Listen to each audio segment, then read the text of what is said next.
Hi, my name is Ester. I am a master degree student in the Nuclear Engineering Department of Federal University of Minas Gerais and member of the Monte Carlo Modeling Expert Group. Today, I will present our work, Study of Ballistic Gel as a tissue substitute for using on internal dosimetry physical phantom development, specifically for whole body counter calibration. Humanoid phantoms simulate the human body when in the presence of ionizing radiation. They can be used for calibration, dosimetry, and image quality purposes. And to activate these phantoms must have tissue equivalent materials, that is, materials that mimic the behavior of human tissue in interactions with ionizing radiation. And according to ICRU report 44 and 48, a material is considered tissue equivalent if its linear attenuation coefficients closely resemble those of human tissues within a specific energy range. In addition to this, the mass attenuation coefficient, the linear energy transfer, among others factors, can also be considered. But for us, the most important of them is the linear attenuation coefficient, since as it is a homogeneous phantom for calibration for whole body, there will be no density variations for various organs. And so ballistic gel has been widely used as an equivalent tissue in ballistic studies due to its mechanical properties similar to human muscle, mainly related to impact and penetration. However, studies related to its radiological properties are scarce in literature. And the whole body counter systems play a pivotal role in the in vivo monitoring of internal dosimetry in cases of internal contamination of individuals with radioactive source. And these systems normally employ a sodium iodine scintillator detector or a hyperpure germanium semiconductor detector. And its calibration is typically achieved through experimental means, utilizing physical phantoms contaminated uniformly with certified radioactive sources of known activities. And therefore, the constituent materials of these phantoms must exhibit tissue equivalent characteristics encompassing a wide energy spectrum due to the countless radioisotopes that an individual can become contaminated with. So the the objective of this study is to examine and the tissue equivalence of ballistic gel as a potential material for the fabrication of physical phantoms dedicated to the calibration of whole body content systems. And the investigation aims to assess the material's physical and biological properties and linear attenuation coefficients in a broad range of energy. So 5 ballistic gel samples were developed with water, glycerin, and gelatin, and then placed on molds with dimensions of 10 per 10 per 1 cubic centimeters and refrigerated at 5 degrees for 12 hours. The experimental setup consists of a sodium iodine scintillator and a radio 226 source positioned 15 centimeters apart and shielded with lead. Here we have a figure with a side view and a top view of the setup. The source is on the the source is in the right size, and the detector in the left size of the image, and here is the face of the detector. So first, the five samples were positioned and measurements were taken, and then removed one by one, thus varying the thickness of the material. 3 counts of 2 hours each were made using the GENI 2000 software for each number of samples positioned, as a way of reducing uncertainties associated with the measurements. Peak areas were determined for 8 energies of the radio 226, that is 186.1, 351.9, 609.3, 1120.3, 1759, and 2204.1 keV. And the mean of and counts per area were analyzed for each energy and each count.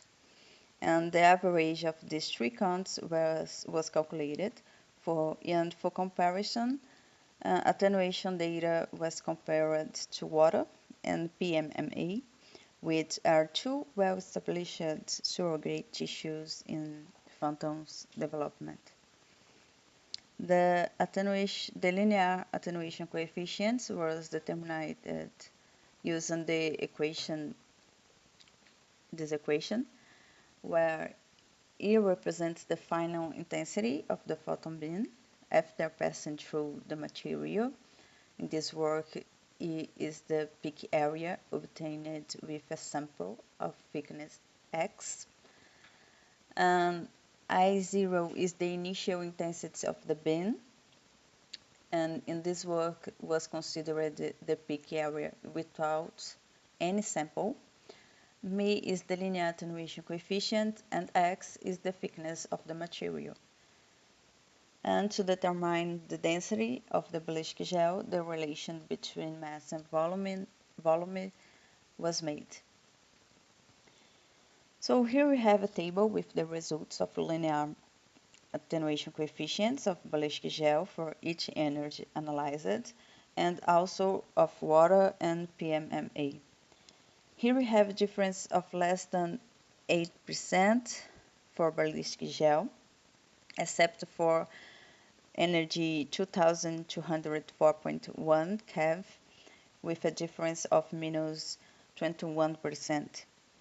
And this is considerable increase in the difference may also be caused by the low detection efficiency at this energy, and in addition to the low abundance of photons emitted at this energy by the source. And higher abundance energies like 351.2 and 609.3 keV demonstrated a difference of minus 1% and 2% respectively, and water showed minus 4% for all energies, and PMMA a difference of 11% for all energies too, and the linear attenuation coefficient. So in figure 2, we can see a more visual way with the graph the data from the table shown previously in the last slide. In figure 3, the densities was considered and the mass attenuation coefficients of the materials plotted on the graph. And we can see that all materials present similar results, except for the greater difference in the high energy and for the ballistic gel, with the causes already explained. Overall, evaluating the linear attenuation coefficients of greatest interest for applications of homogeneous photons for calibration whole body counter systems for in vivo monitoring. Water is the material with the best tissue equivalence, followed by the ballistic gel. The ballistic gel was favorable for the desired application over a wide energy range. The density calculations was 1.09 grams per cubic centimeters, and a difference of approximately 4% when compared to the muscle, that is 1.05 grams per cubic centimeters.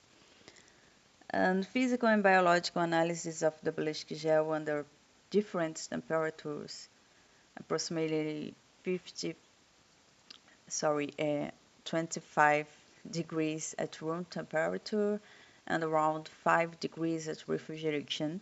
We have 3 points to show here. First, post-dilation, the material attains a solid non-wet consistency, and this solidity is more pronounced under refrigeration, yet exhibits limited alterations at ambient temperature. And this consistency has not changed over time. Second, a microbial proliferation typified by fungal growth becomes evident approximately 2 weeks after the material's preparation under ambient temperature conditions, extending to 3 to 4 weeks under refrigeration. This problem can be easily solved by immediately sterilizing the material with gamma irradiation or adding antibacterial and antimicrobial agents to the material recycled. And third, an assessment of the sample's mass at both temperatures reveals a measurable reduction in water content. This attenuation approximates 5% after a 3-week duration, and this can be resolved by placing the material in a completely sealed compartment free from any source of leakage. In general, the results reveal that this material may be used for the established purpose, and since these physical phantom types necessitates mimic tissues in a broad range of energies, and workers are still going on testing another material compositions of ballistic gel recycles, as well as investigations its radiological characteristics utilizing X-ray beams with varying qualities. I'm thankful for the institutions FAPEMIG, CAPES, and CNPq for the financial support, and the Brazilian Nuclear Technology Development Center, where this work was developed. And here is my email address for contact. I appreciate your attention for this presentation. Thank you so much.